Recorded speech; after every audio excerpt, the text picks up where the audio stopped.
उपविश्याराध्य देवता सन्मुखो यजमानोपविश्य यजमान भाले सुख स्वस्तितिलकं कुर्यात् ब्राह्मणानां शान्ति सुक्तं पठेयो ओम स्वस्ति न इंद्रो रजस्रवाः स्वस्ति न पुरुषा विश्ववेदाः स्वस्ति नस्तारजो अरिष्टदेवी स्वस्ति नो बृहस्पतिर्दधातु भद्रं कर्णेभिः शृणुयाम देवा भद्रं पश्येमाक्षभिजत्राः स्थिरैरङ्गे दुष्टवागुसस्तनो बृहस्पते महिते परितं यदायुः सुभञ्जावानो विदते कुजगमया देवा मनवासूरक्षसो विश्वेनो देवा अवसादमन्दिहान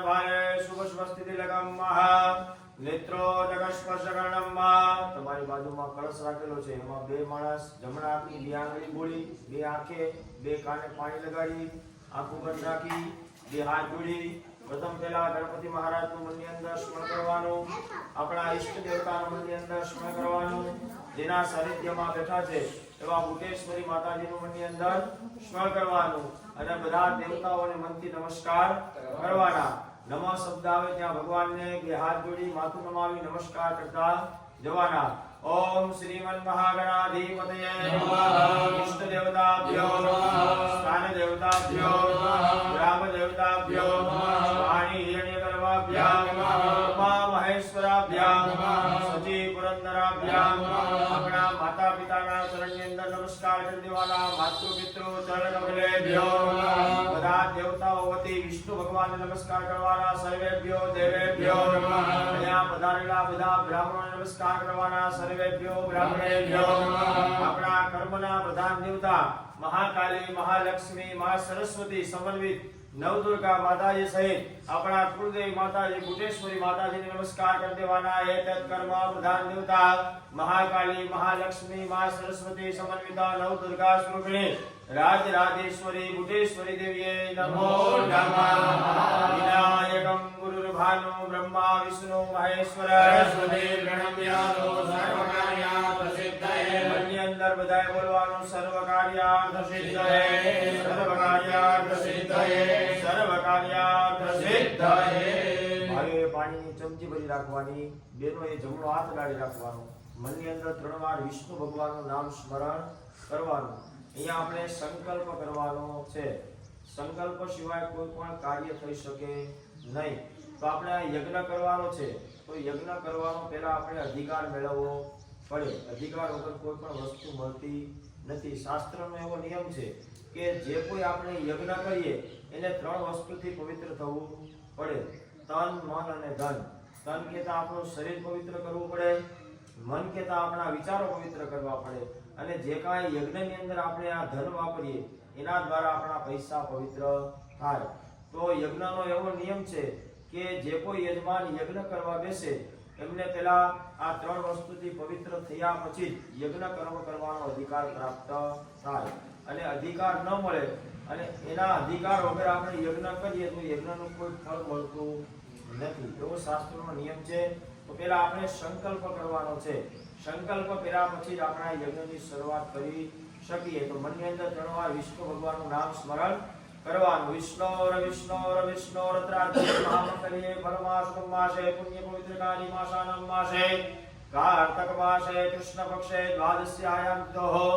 સૌમ્યવાસે અદ્ય દિને પૂર્વોક્ત સંકલ્પ અનુસારેણ બુધેશ્વરી દેવ્યા સંધિતો यज्ञ कर्म अधिकार फल प्राप्त्यर्थे प्रथमश्च हेमाग्नि श्रवणम 10 विधि स्नान सहितेन यथाशक्ति प्रायश्चित कर्म अहम करिष्ये जल पधरावी देવાનું ત્રાસની અંદર ચમચી વાટકામાં મૂકી દેવાની બે હાથ જોડી રાખવાના પ્રથમ પહેલા યજ્ઞના નિયમ પ્રમાણે આપણે પાપમાંથી પવિત્ર થવું છે પણ આપણાથી કેટલી જાતના પાપ થઈ જતા હોય આપણને ખબર છે નહીં માણસ જન્મે ત્યારથી એનાથી અસંખ્ય પાપ થઈ જતા હોય જાણતા અજાણતા બેધ્યાનપણે બેભાનપણે સ્વપ્નમાં મનથી ઇન્દ્રિયથી વાણીથી હાલતા ચાલતા બોલતા પગથી કે હાથથી જે કાંઈ પાપ થઈ ગયા હોય જે કાંઈ દોષ થઈ ગયા હોય એ પાપ દોષમાંથી પહેલા આપણે મુક્તિ મેળવવી પડે અને એ પાપ દોષમાંથી મુક્તિ મેળવ્યા પછી જ આપણને આ યજ્ઞ કરવાનો અધિકાર પ્રાપ્ત થાય. તો પાપમાંથી આપણે મુક્ત થવું છે, પણ કયા દેવ છે અને કઈ દેવની માફી માંગીએ તો એ દેવ આપણને પાપમાંથી મુક્ત કરે. તો શાસ્ત્રોનો એવો નિયમ છે કે અહીંયા ભગવાન મહાવિષ્ણુ સત્યેશ એમની 8 પટરાણીઓની આપણે પૂજા કરીએ, સત્યેશ મહાવિષ્ણુની પૂજા કરીએ તો એ વિષ્ણુ ભગવાન છે આપણને પાપમાંથી મુક્તિ આપે. બીજા પાપમાંથી મુક્તિ આપવા વાળા દેવ તો કે ગાય માતાજી. અહીંયા ગાય માતાજીની પણ પૂજા બતાવેલી છે. અને ત્રીજા આપણા કુળદેવી માતાજી. તો બે હાથ જોડી વિષ્ણુ ભગવાનને પ્રાર્થના કરવાની કે હે વિષ્ણુ ભગવાન, અમારાથી કે અમારા પરિવારથી જે કાંઈ પાપ થઈ ગયા છે, જે કાંઈ દોષ થઈ ગયા છે, એ પાપના નાશ માટે, દોષના નિવારણ માટે અમે તમારું અહીંયા સ્મરણ પૂજન કરીએ છીએ. આ પાપમાંથી તમે અમને મુક્તિ આપવા વાળા બનજો. ઓમ વિષ્ણવે નમઃ મનની અંદર બોલતું જવાનું. સચ્ચિદાનંદ રૂપાય વિશ્વોદપદયાદિહેતવે તાપત્રય વિનાશાય શ્રી કૃષ્ણાય નમઃ. ભાવંતે મહાવિષ્ણવે નમો નમઃ. વિષ્ણુ ભગવાનને નમસ્કાર કરી દેવાના. પ્રાર્થના પૂર્વક નમસ્કારાન સમર્પયામિ. ગાય માતાજીનું મનની અંદર સ્મરણ કરવાનું. ગાય માતાજી દેવોની પણ માતા છે, વેદોની પણ માતા છે. શાસ્ત્રમાં એવું લખેલું છે કે ગાય માતાજીની અંદર 33 કોટી દેવતાઓનો વાસ છે. ગાય માતાજીનું ખાલી આપણે સ્મરણ પૂજન કરીએ તો પણ આપણને પાપમાંથી મુક્તિ મળે. એવી ગાય માતાજીનું મનની અંદર સ્મરણ કરવાનું, ગાય માતાજીની પ્રાર્થના કરવાની. ગાઓ મે અગ્રતા સંતુ, ગાઓ મે સંતુ પુષ્ટતા, ગાઓ મે હૃદય સંતો ગવા મધ્યે વસામ્યઃ. ગાય માતાજીને પગે લાગી જવાનું. પ્રાર્થના પૂર્વક નમસ્કારાન સમર્પયામિ. અથ હેમાદ્રી શ્રવણમ. હવે તમારી બાજુમાં જે વાટકો રાખેલો છે શ્રીફળ, એ તમારા ખોબામાં લઈ લ્યો. આખો વાટકો લઈ લ્યો, ખોબામાં શ્રીફળ લઈ લ્યો. ખોબામાં બસ બેનો જમણો હાથ રાખી રાખો. એના ઉપર એક ફૂલની પાકડી પધરાવી દો. શાસ્ત્રનો એવો નિયમ છે, અહીંયા હેમાદ્રી આપણે સાંભળવી જોઈએ. હેમાદ્રી સાંભળવાના પણ નિયમ બતાવેલા છે કે જે કોઈ માણસ હેમાદ્રી સાંભળે એમાં જે માણસ યજ્ઞમાં બેસે એનું જેટલું વજન હોય એટલું અનાજ લેવું પડે. એક તાંબાનો અથવા પિત્તળનો મોટો ટોપ લેવો પડે અથવા તપેલી લેવી પડે. એમાં સોનાનું શ્રીફળ મૂકવું પડે. એમાં દક્ષિણા મૂકવી પડે. લક્ષ્મી નારાયણ ભગવાનની મૂર્તિ લેવી પડે. ગાય માતાજીની મૂર્તિ લેવી પડે. પુષ્પની પાકડી રાખી અને હેમાદ્રી સાંભળવી જોઈએ. પણ આ બધું આ કલિયુગની અંદર અત્યારે શક્ય બની શકે નહીં. પણ જે વસ્તુ આપણી પાસે હાજર છે એ બધું આપણે અહીંયા રાખ્યું છે. એનો મનની અંદર ભગવાન પાસે સંકલ્પ કરવાનો કે આ નિમિત્તે અમે હેમાદ્રી સાંભળીએ છીએ, એ નિમિત્તે અમે કાંઈ દક્ષિણા અર્પણ કરશું એવો મનની અંદર ભાવ કરવાનો. મનની અંદર ઓમ નમો ભગવતે વાસુદેવાય મંત્રનો જપ કરવાનો. હેમાદ્રી સાંભળવાની. હેમાદ્રી છે તે સંસ્કૃત શબ્દ છે. હેમ એટલે સોનું અને અદ્રી એટલે પર્વત. આપણે સોનાનો પર્વત દાનમાં દઈએ અને જે પુણ્ય પ્રાપ્ત થાય એ ખાલી સાંભળવાથી પણ આ પુણ્યની પ્રાપ્તિ થાય. અમુક પાપ એવા હોય કે જે સાંભળવાથી એમનો નાશ થાય. અમુક પાપ એવા હોય જે સ્નાન કરવાથી એ પાપનો નાશ થાય. અમુક પાપ એવા હોય જેનું દાન કરવાથી એ પાપનો નાશ થાય. અને અમુક પાપ એવા હોય જે તીર્થમાં ખાલી દર્શન કરવાથી પણ એ પાપનો નાશ થાય. તો આજે આપણે આખો દિવસ આપણું માતાજીનું મંદિર છે, તીર્થધામ છે, એટલે આપણે તીર્થમાં આવ્યા. તીર્થમાં આવ્યા પછી આપણે અહીંયા માતાજીની પૂજા કરશું, બધા દેવી દેવતાઓની પૂજા કરશું. એટલે આપણું મન પવિત્ર થશે. તનને પવિત્ર કરવા માટે ગાયનું છાણ, ગૌમૂત્ર, ગંગાજળ, પંચામૃત આ બધી વસ્તુથી આપણે સ્નાન કરીશું. એટલે આપણું શરીર પવિત્ર થશે. અને જ્યાં જ્યાં દાનના સંકલ્પ આવશે એ દાનના આપણે સંકલ્પ કરીશું. એટલે આપણું ધન પવિત્ર થશે. એટલે શાસ્ત્રના નિયમ પ્રમાણે આ હેમાદ્રી સાંભળવી છે. તો હેમાદ્રી સાંભળતા પહેલા બધું આપણે લેવું જોઈએ. પણ આપણી શક્તિ પ્રમાણે આપણે બધું અહીંયા રહેવા છે. હેમાદ્રીનું શ્રવણ કરવાનું, બને એટલું આપણા જીવનની અંદર ઉતારવાનું અને ભગવાન પાસે પ્રાર્થના કરવાની. હેમાદ્રી છે એ સંસ્કૃત શબ્દ મેં તમને કીધું, પણ એનું બીજું તો કે ભગવાન પાસે માફી માંગવાની વિધિ. એટલે હેમાદ્રી આપણે બાઇક લઈને જતા હોય અને કોઈને આપણી બાઇક અડી જાય તો આપણે તરત એને સોરી પડે. શું કામ? આપણી ભૂલ છે. એ ભૂલને આપણે સ્વીકાર કરવો પડે. પણ આપણો જન્મ થાય ત્યારથી આપણે ભગવાન પાસે અસંખ્ય ભૂલ કરતા હોય, પણ ભગવાનને કોઈ જીવનમાં આપણે સોરી કીધું હોય નહીં. તો ભગવાન ત્યારે નો કયો તો ચાલે, પણ અત્યારે તમારા યજ્ઞ કર્મ કરવું છે.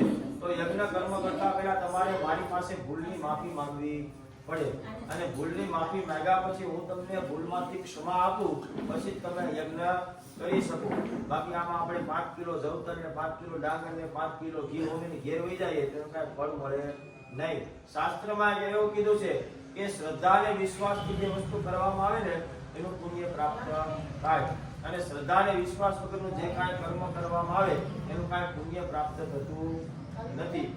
શ્રદ્ધાથી અને વિશ્વાસથી આપણે 5 રૂપિયાનું દાન દઈએ ને તો એ સાર્થક ગણાય. પણ આપણી શ્રદ્ધા ન હોય અને વિશ્વાસ ન હોય પછી લાખો રૂપિયાના દાન દઈએ તો એનું કાંઈ ફળ મળતું નથી. એટલે શાસ્ત્રમાં નિયમ બધા બતાવેલા છે. હેમાદ્રીનો પણ નિયમ છે કે શ્રદ્ધા અને વિશ્વાસથી બધું કાર્ય કરવું જોઈએ. એટલે ઘણીવાર એવું થાય કે આપણે કાંઈ કાર્ય કરીએ પણ આપણું મન અહીંયા હોય નહીં, મન બીજા આટામાં આવતું હોય ને આપણે યજ્ઞમાં બેઠા હોય તો એનું કોઈ પુણ્ય મળતું નથી. પુણ્ય એવી વસ્તુ છે કે જે વિશ્વાસથી અને શ્રદ્ધાથી કરવામાં આવે એનું પુણ્ય પ્રાપ્ત થાય. મંદિરમાં આપણે મૂર્તિ બેસાડીએ એમાં આપણી શ્રદ્ધા અને વિશ્વાસ હોય ને તો એમાં માતાજીના આપણને દર્શન થાય, બાકી દર્શન થતા નથી. એટલા માટે હેમાદ્રીનું શ્રવણ કરવાનું, બને એટલું આપણા જીવનની અંદર ઉતારવાનું અને હેમાદ્રી સાંભળવાની. ઓમ નમો ભગવતે વાસુદેવાય મંત્રનો જપ કરતો જવાનો. હેમાદ્રી છે એ 2 વિભાગમાં વહેંચાયેલી છે. આ સૃષ્ટિની રચના કઈ રીતે થઈ એનું વર્ણન બતાવેલું છે અને સૃષ્ટિની રચના થયા પછી માણસ કઈ કઈ પ્રકારના પાપ કરે એનું વર્ણન બતાવેલું છે અને પાપ કર્મ કર્યા પછી એ માણસને કેવી ગતિ મળે એનું વર્ણન બતાવેલું છે. તો હેમાદ્રીનું શ્રવણ કરવાનું. સકલ કલ્યાણ ધામ સકલ સંપત્તિ સ્વરૂપ એવી આ જગતની ઉત્પત્તિ સ્થિતિ અને લય. આ પૃથ્વી છે એ ભગવાનનું એક સાકાર સ્વરૂપ છે. ભગવાનની આ ઈચ્છા શક્તિ છે. ભગવાનની ઈચ્છા સિવાય આ પૃથ્વી પર કાંઈ થઈ શકે નહીં. ભગવાનની ઈચ્છા થાય તો ઘડીક વારમાં તડકો પણ થાય અને ભગવાનની ઈચ્છા થાય તો ઘડીક વારમાં વરસાદ પણ આવે. એટલે આ જે ભગવાને પ્રગટ કર્યું છે એ ભગવાને બધી એની યોગ માયાથી બધું પ્રગટ કરેલું છે. તો આ પૃથ્વી ઉપર મોટામાં મોટા 3 દેવ બ્રહ્મા, વિષ્ણુ અને મહેશ. બ્રહ્મા ભગવાન છે એ આ પૃથ્વીનું સર્જન કરે છે. વિષ્ણુ ભગવાન છે એ પૃથ્વીનું પાલન પોષણ કરે છે અને જ્યારે પૃથ્વી ઉપર પાપ વધે ત્યારે શંકર ભગવાન છે એ આ પૃથ્વીનો લય કરે છે. એક વખત વિષ્ણુ પરમાત્મા ક્ષીરસાગર સમુદ્રની અંદર શયન કરતા હતા. શયનમાંથી ભગવાન જાગૃત થયા એટલે ભગવાનને ઈચ્છા થઈ કે એકોહમ ભવિષ્યા, મારે એકમાંથી અનેક થવું છે, આ સૃષ્ટિનું સર્જન કરવું છે. એટલે ભગવાનની ઈચ્છા ઉત્પન્ન થઈ એટલે ભગવાને પેલા વિચાર કર્યો કે મારા એકલા હાથે આ પૃથ્વીનું સર્જન થઈ શકશે નહીં. એટલે ભગવાને પોતાની નાભી કે ડોટીમાંથી 1000 પાંખડી વાળું કમળ પ્રગટ કર્યું અને કમળમાંથી ભગવાન બ્રહ્માજીને પ્રગટ કર્યા અને બ્રહ્માજીને આજ્ઞા કરી કે બ્રહ્માજી તમારે આ સૃષ્ટિનું સર્જન કરવાનું છે. બ્રહ્માજી ચારે બાજુ જોવા લાગ્યા તો ભગવાન બ્રહ્માજીને ક્યાંય પૃથ્વી દેખાડી નહીં. શું કામ? તો કે આપણી પૃથ્વી છે એ સમુદ્રમાં 7મા પાતાળે ડૂબેલી હતી. એટલે બ્રહ્માજી વિચાર કરવા લાગ્યા કે પરમાત્માએ મને આ સૃષ્ટિની સર્જન કરવાની આજ્ઞા કરી છે પણ આ પૃથ્વી મારાથી સ્થિર થઈ શકશે નહીં, પૃથ્વીનું સ્થાપન મારાથી થઈ શકશે નહીં. એટલે બ્રહ્માજીએ 1000 વર્ષ ભગવાનનું તપ કર્યું.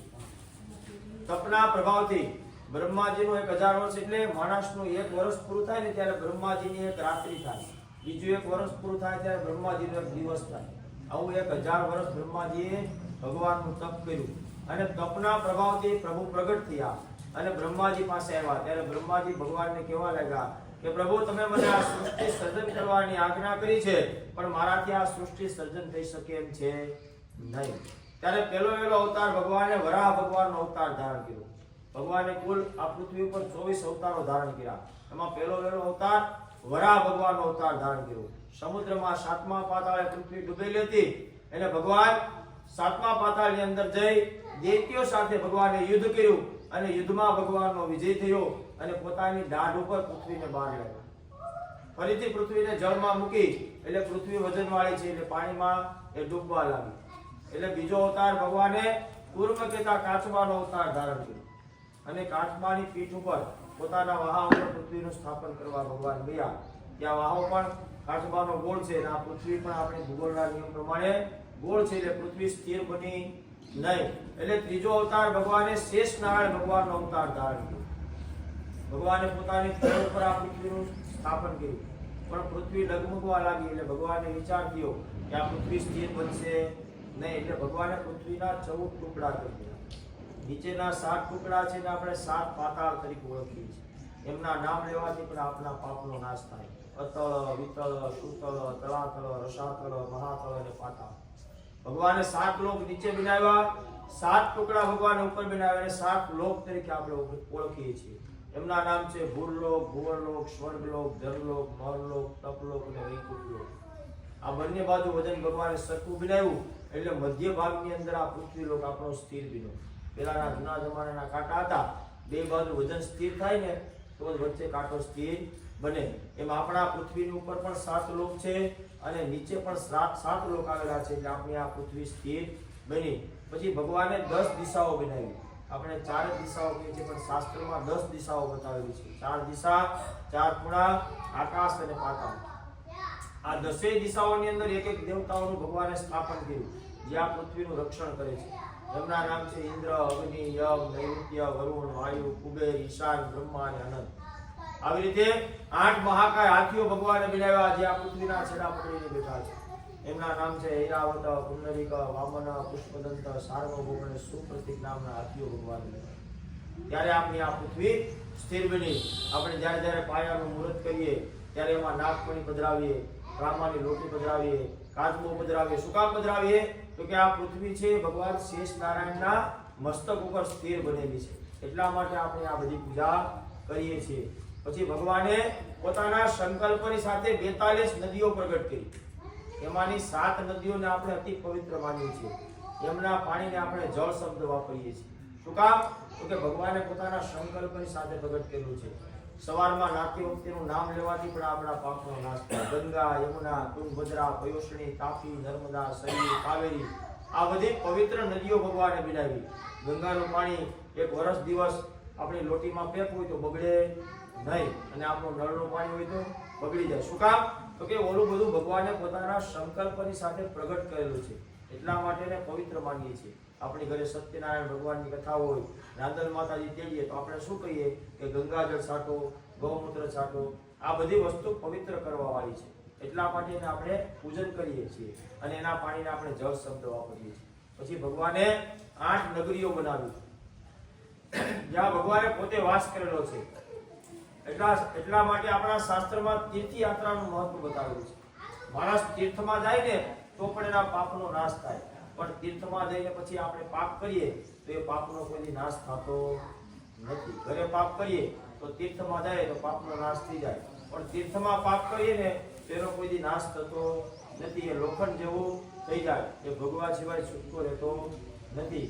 તો જે નગરની અંદર ભગવાને વાસ કર્યો એ નગરને અતિ પવિત્ર માનવામાં આવેલા છે. એમનું નામ લેવાથી પણ આપણા પાપનો નાશ થાય. અયોધ્યા, મથુરા, માયા, કાશી, ગયા, ઉજ્જૈન, દ્વારકા, ગુપ્તપ્રિયા આ બધા તીર્થોના ધામ બતાવેલા છે જ્યાં ભગવાને પોતે સ્વયં અવતાર ધારણ કરેલો છે અને પોતે ભગવાને વાસ કરેલો છે. એ બધા તીર્થોના ધામ બનાવ્યા પછી ભગવાને 93,99,999 યોની બનાવી, પણ ભગવાનને સંતોષ થયો નહીં. શું કામ?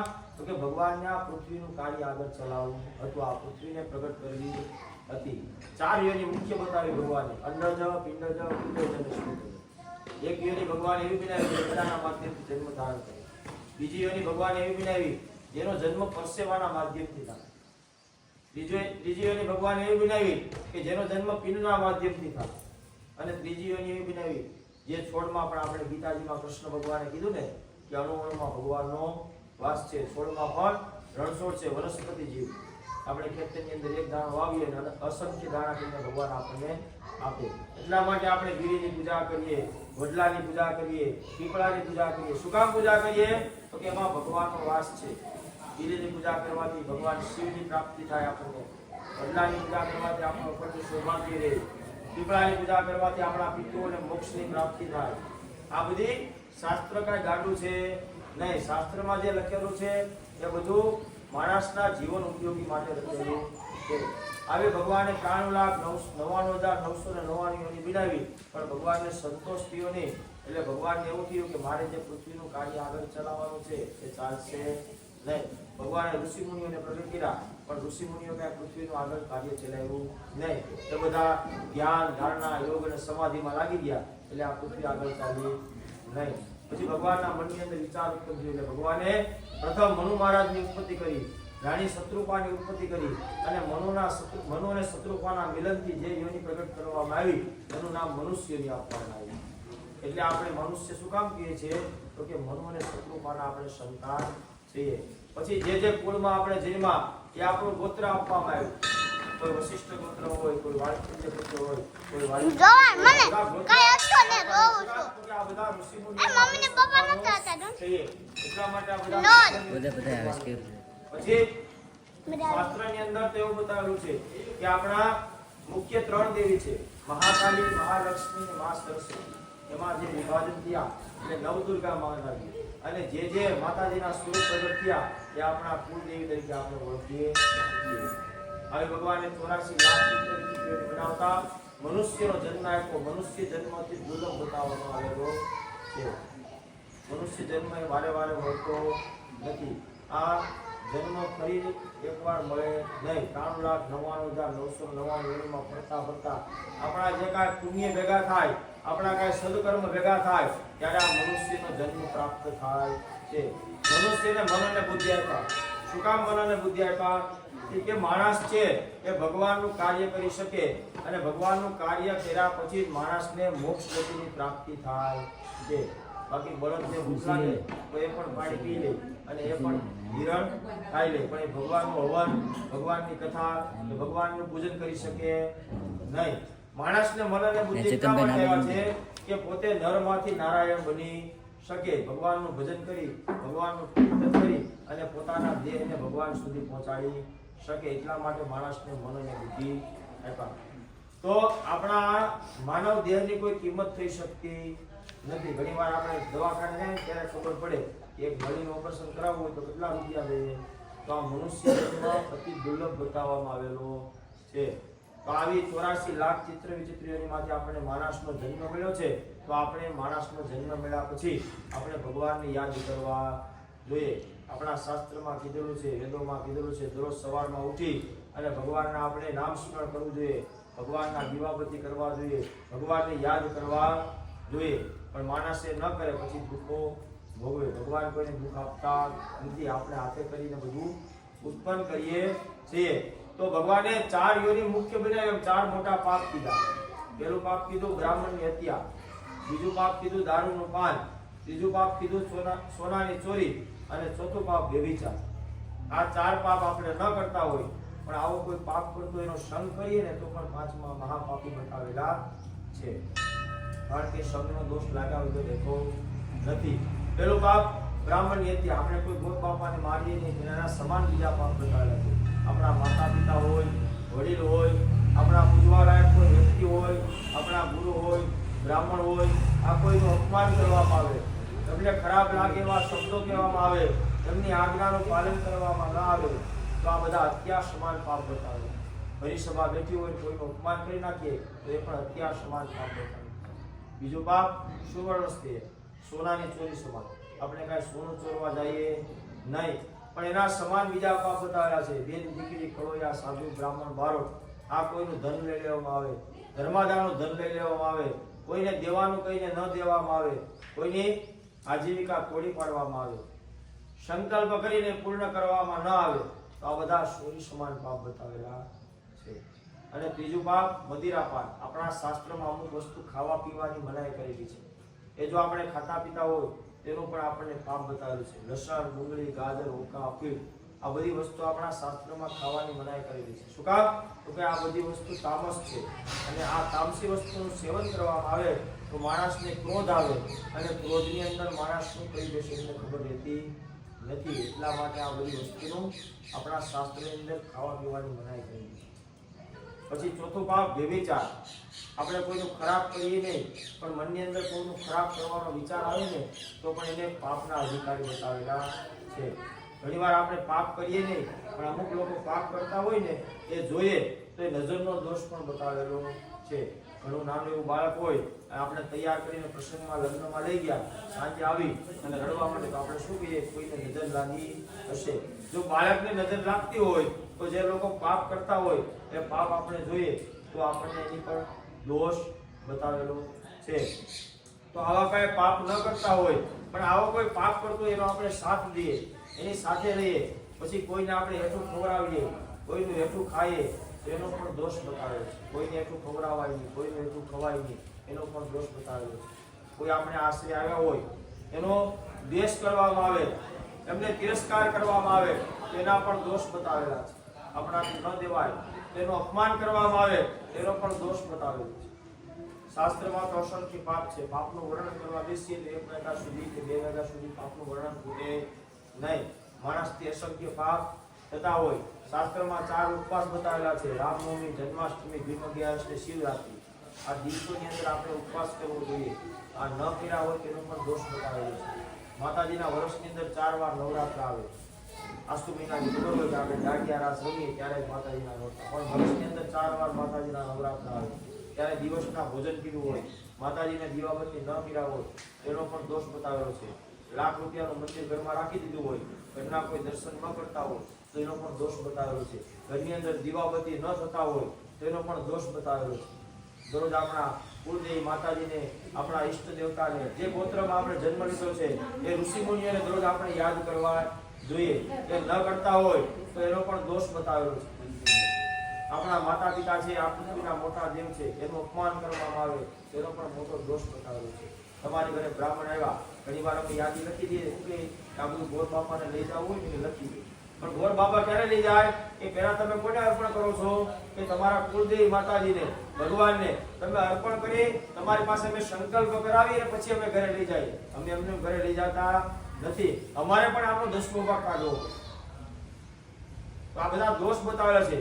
આ એમને થઈ શકતું નથી. ગોર બાપા પણ એમને ખાઈ શકે નહીં. એનું પણ નિવારણ બતાવેલું છે. તમે કમાતા હોય એમાંથી 10મો ભાગ ભગવાન માટે વાપરવો જોઈએ, અને ન વાપરી તો ભગવાન ગમે બાના રૂપે આપણી પાસેથી લઈ લે. ભગવાન કોઈને લાકડી લઈને મારવા આવતા નથી. ભગવાન કયા રૂપમાં આવે આપણને ખબર રહેતી નથી. દાનનું પણ મહત્વ બતાવેલું છે. આપણે દાન કરીએ ને, જે કાંઈ વસ્તુનું દાન કરીએ એ સામેવાળા માણસને ઉપયોગ થાય એવી વસ્તુનું દાન કરવું જોઈએ. ઘણીવાર આપણે કોઈ તીર્થ ક્ષેત્રમાં ગયા હોય, 15 જણા જમ્યા હોય અને 150 રૂપિયાની પોચ ફાળવીએ તો એનું કાંઈ મહત્વ રહેતું નથી. એ દાનનું કાંઈ ફળ મળતું નથી. દાનનું પણ એવું મહત્વ છે કે આપણા જમણા હાથે દાન કર્યું હોય, ડાબા હાથને પણ ખબર પડવી જોઈએ નહીં, તો એ દાનનું આપણને ફળ પ્રાપ્ત થાય. તો શાસ્ત્રમાં આવા અસંખ્ય નિયમો બતાવેલા છે, પણ આપણાથી અમુક નિયમોનું પાલન થઈ શકે નહીં. આપણા ઘરની અંદર દરરોજ આપણે દીવાબત્તી કરવા જોઈએ. સૌભાગ્યવતી સ્ત્રી હોય એને દરરોજ સૂર્યનારાયણ ભગવાનની પૂજા કરવી જોઈએ. દરરોજ શિવ મંદિરે આપણે દર્શને જવું જોઈએ. આ બધી વસ્તુ આપણાથી થઈ શકે નહીં. એટલા માટે જ આપણે પ્રાયશ્ચિત કરવું પડે. શું કામ? તો કે આ તમે યજ્ઞમાં જે કાંઈ હોમો એ યજ્ઞમાં હોમવાનો અધિકાર કેમ પ્રાપ્ત થાય? તો કે તમે આ બધા પાપમાંથી, દોષમાંથી મુક્ત થાવ ને પછી તમને પૂજા કરવાનો અધિકાર પ્રાપ્ત થાય છે. ત્યાં સુધી અધિકાર મળતો નથી. આપણે ડોક્ટર બનવું હોય ને તો એની પણ પહેલા આપણે ડિગ્રી મેળવવી પડે, અને ડિગ્રી મેળવ્યા પછી આપણી પાસે સર્ટિફિકેટ આવે ને તો અમે દવા દઈ શકીએ, નકર આપણને દવાનો અધિકાર રહેતો નથી. એમ ખેતી કરવી હોય તો પણ આપણે પહેલા શીખવું પડે. એમને આપણે વાવી દઈએ તો એ કાંઈ ઉગે નહીં. એ પણ એનો અધિકાર મેળવવો પડે. એટલે અધિકાર વગર કોઈ પણ વસ્તુ મળતી નથી. તો ભગવાન પાસે પ્રાર્થના કરવાની કે આ જે કાંઈ અમારાથી કે અમારા પરિવારથી, જાણતા અજાણતા, બે ધ્યાન અવસ્થામાં, સ્વપ્ન અવસ્થામાં, મનથી કે ઇન્દ્રિયથી, વાણીથી કે વેપારથી કે હાથથી, પગથી કે જીભથી જે કાંઈ પાપ થઈ ગયા છે, જે કાંઈ દોષ થઈ ગયા છે, એ પાપના નાશ માટે, એ દોષના નિવારણ માટે અમે તમારી પાસે આ બધી પાપની માફી માંગીએ છીએ. આ બધા પાપમાંથી અમને મુક્ત કરજો, અને અમારા સંકલ્પ પ્રમાણેનો જે અમે યજ્ઞ કરવા અહીંયા આવ્યા છે, આ યજ્ઞ અમે કહીએ છીએ એ યજ્ઞનો અમને શુભ ફળ પ્રાપ્ત કરાવજો, ને યજ્ઞનો અધિકાર અમને પ્રાપ્ત કરાવજો. એ ભગવાન પાસે પ્રાર્થના કરવાની. પાપો હમ પાપ કર્મા હમ પાપાત્મનમ પાપ સંભવા પુંડરીકાક્ષ સર્વ પાપ હરો હરિ. પાટલા ઉપર બધું મૂકી દે, શ્રીફળ બધું. હવે અહીંયા આપણે હેમાદ્રી સાંભળી એટલે આપણું મન પવિત્ર થયું. મનને પવિત્ર કરવા માટે હિન્દી ફિલ્મના ગીત સાંભળીએ તો કઈ મન પવિત્ર થાય નહીં. તો ભગવાનના કીર્તન સાંભળીએ, ભગવાનનું નામ સ્મરણ કરીએ, ભગવાનની પ્રાર્થના કરીએ તો જ મન પવિત્ર થાય. હવે શરીરને પવિત્ર કરવા માટે 150 રૂપિયાનો દવ સાબુ હોય એનાથી નાહી લઈએ તો પવિત્ર થાય નહીં, સ્વચ્છ થાય. સ્વચ્છતામાં અને પવિત્રતામાં ફેર છે. સ્વચ્છ માણસને રહેવું એ જરૂરી છે પોતાના સ્વાસ્થ્ય માટે, પણ ભગવાન દેવની પૂજા કરવા માટે તો આપણે પવિત્ર થવું પડે. તો પવિત્ર થવા માટે અહીંયા અમે સાબુ તૈયાર કરેલો છે પતંજલિનો, બાબા રામદેવનો. એ બધું તમારે લગાડવાનું છે. તમારો શર્ટ કાઢી નાખો ભાઈઓ બધા, અને અહીંયા ગાડા તમને વાટકો આપે છે, એક વાટકો બધા ત્રણેય લઈ લો. આ બધી વસ્તુ ગાયના છાણની અંદર લક્ષ્મીજીનો વાસ થાય. આ ઘડી ઘડી આપણે પગ ઊંચા નીચા લેવા પડે ને, એ ગાયના છાણની રોજ નાખવા હોય તો પગ ઊંચા નીચા લેવા પડે નહીં. 24 કલાક બેસાડીએ તો અમારે કોલોટિયા ઊંચી કરવી પડે નહીં. શું કામ? કે આ બધી વસ્તુ પવિત્ર છે અને રોગ પ્રતિકારક શક્તિ વધારવા વાળું છે. આપણે કોરોના આવ્યો ત્યારે ખબર પડી ને કે આ બધી વસ્તુ શું કામ કેટલી કામ લાગે. હવે તમારે એમાં ત્રણેય ભાઈઓ હાથ બોલવાના છે, સૂર્યનારાયણ ભગવાનને બતાવવાના છે, અને કપાળથી માંડીને પગ સુધી તમારે 10 વાર લગાડી દેવાનું છે. અમે અહીંયા મંત્ર બોલતા છું. હા, 5 તા ચડાવ હોય તો 5 તા ચડાવી દો. બધે લગાડવાનું છે ફરજિયાત.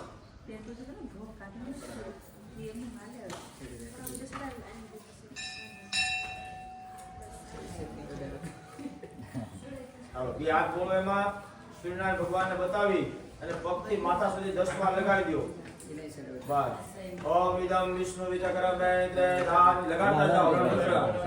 સૌર્યમસ્ય ભાગુસુદેશ્વા શીરિકા પુરુષા સહસ્રા સહસ્રપાદ સભૂમિ ગો સર્વદુષ્પ્રભાતે વિશદ સંકુલમ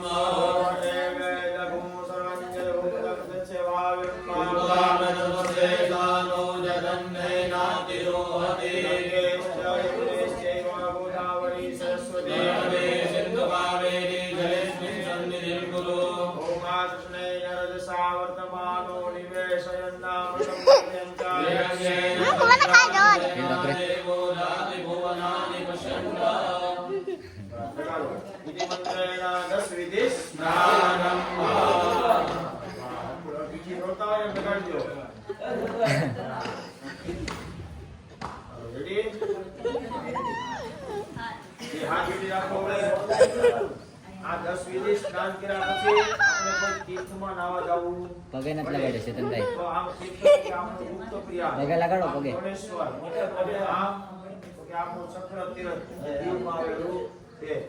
ત્યાં તમને બે આંગળા ભાભી આવે. ઉપર પેલા આવો નહીં તો આપણે 2 દિવસ પછી રાખવું પડે. 2 દિવસ રાખીએ તો તમને કુહાય નહીં. એટલા માટે ભગવાન તીર્થ દેવતાઓને પ્રાર્થના કરવાની, જે તીર્થમાં સૂર્યનારાયણ દેવના કિરણો પડે છે અને આપણે જ્યાં નાવા જાશું ત્યાં પણ સૂર્યનારાયણ દેવના કિરણો પડશે, તો તીર્થથી આપણે સ્નાન કરીએ એ ભાવના કરવાની છે. હાથ જોડી બધા તીર્થોને પ્રાર્થના કરવાની. ઓમ જય દેવ ભારે પ્રગટ વિસ્તારતાનિ ભક્તિના ભૂષણયો ધને વદનવાણી જય જય ઉપદેશ દેવા ગોદાવરી સરસ્વતી નર્મદે સિંધુરાવેરી જલેસ્મિ ગુરુવંદ્રેણ તીર્થોદક સ્નાનમ વા. પાણીની ચમચી ભરી રાખો. બેનો હાથ લગાડી રાખો. જમણા હાથે પાણી ચમચી ભરી રાખો. ચમચી ભરી પકડી રાખો. આ તીર્થમાં સ્નાન કર્યા પછી આપણે ગાયનું દાન દેવું પડે. ગાયનું દાન કેવું? આપણા ઘરની બાજુમાં બોલાવતી હોય તો ગોળદારાને બોલાવી કૃષ્ણ પકડી દાન દીધી શંકર પ્રકારનું એ દાન આલે નહીં. આપણા 18 પુરાણ એમાંનું એક પુરાણ એટલે ગરુડ પુરાણ, અને ગરુડ પુરાણની અંદર ગાય દાનનું મહત્વ બતાવેલું છે. ગાય કેવી દેવી જોઈએ, ગાય શું કામ દેવી જોઈએ એનું પણ મહત્વ બતાવેલું છે. ગરુડ પુરાણ સાંભળ્યું હોય ને એ ગાય દાનનું મહત્વ સમજી શકે. કે માણસનું મૃત્યુ થાય ને પછી માણસના જીવાત્માને વેતરણી નદી પાર કરવા માટે ગાય દાનનું મહત્વ બતાવેલું છે. પણ ગાય કેવી? તો કે એક હૃષ્ટપુષ્ટ ગીરની ગાય લેવી જોઈએ. ગાયના શિંગડા સોનાથી મઢાવવા પડે, ગાયની ખરી રૂપાથી મઢાવવી પડે, ગાયનું પૂછડું સાચા મોતીથી મઢાવવું પડે, ગાયનો માવો છે ત્રાંબાથી મઢાવવો પડે, ત્રાંબાની એક ઘોઘરી લેવી પડે, પછી લક્ષ્મી નારાયણ ભગવાનની મૂર્તિ લેવી પડે, તુલસીનો પાન દક્ષિણા હાથમાં રાખી અને પૂછડું હાથમાં રાખીને મોટા મોટા સંકલ્પ કરાવે ને તો આવી ગાયનું દાન આપણને પુણ્ય પ્રાપ્ત થાય. પણ આવી ગાય આપણે દઈ શકીએ નહીં. પણ ગાય દાન નિમિત્તે તમે નાવા જાઓ, નાઈને આવો એટલે આપણે વિષ્ણુ ભગવાનનું સ્થાપન કર્યું છે. ગાય દાન નિમિત્તે તમારી મનની અંદર જે કાંઈ દક્ષિણા નક્કી કરી લેવાની, નાઈને આવો એટલે ગાય દાન નિમિત્તે દક્ષિણા તમારે અર્પણ કરવાની રહેશે. અમે તમને સંકલ્પ કરાવીએ એટલે અમે સંકલ્પ કરાવીએ છૂટા. તમે પાણી મૂકશો એટલે સંકલ્પનું જે કાંઈ દોષ પુણ્ય હોય એ તમને પ્રાપ્ત થાય. એટલે વિચારીને સમજીને બધા સંકલ્પ કરવાના. ન સમજાય તો પૂછી લેવાનું, પણ સંકલ્પ કરાવો એટલે પૂર્ણ કરવો પડે. એટલે મનની અંદર ગાયદાનનો સંકલ્પ કરવાનો. આપણે ગાયદાન આવી ન દઈ શકીએ. આવી ગાય જેવી હોય ને તો 1.5 પેટીની દાન, 1.5 લાખ રૂપિયા હોય ને આવી ગાય મળે. પણ આવી ગાય આપણે દઈ શકીએ નહીં. પણ એ નિમિત્તે તમારે ગાયદાન નિમિત્તે સંકલ્પ કરવાનો, મનની અંદર દક્ષિણા નક્કી કરવાની. દક્ષિણા આપણે ગાયદાન નિમિત્તે અર્પણ કરશું એ ભાવના કરવાની. રુદસ્ય કર્મણા સાંગતા સિદ્ધર્ગણમાં હેમાગ્નિ શ્રવણ પૂર્વકમ દશવિધિ સ્નાન શૈલેન તીર્થ સ્નાનમ અંગીભૂતમ યથાશક્તિ ગૌદાન નિમિત્તમ અંગીભૂતમ યથાશક્તિ મન સંકલ્પિત દક્ષિણામ દાસ્યે તેન પુણ્યેન કર્માદિશક પ્રિયદાન નમઃ. સમજી મૂકી દેવાની, બે હાથ જોડી રાખવાના, ગાય માતાજીને પ્રાર્થના કરવાની કે તમારા નિમિત્તે અમે આ દક્ષિણા અર્પણ કરશું. અમને અને અમારા પરિવારને બધા પાપમાંથી, દોષમાંથી તમે મુક્તિ આપવા વાળા બનજો. અદિતિ દેવ માતા ચ વેદ માતા દેશ્વરી લોકે સાદેવી મમ પાપમ યતો હતુ રામદેવે નમો નમઃ. પ્રાર્થના પૂર્વક નમસ્કારાન સમર્પયામિ. બોલીએ દ્વારિકાધીશ્વરી મહાદેવી યજ્ઞનારાયણ દેવકી ગજાનંદ ગણપતિ મહારાજ કી. ઓમ નમઃ પાર્વતી પતયે હર હર મહાદેવ. હવે આ ત્રાસ તમારે લેતો જવાનો છે. જ્યાં નાવા જાઓ ત્યાં બંને માણસો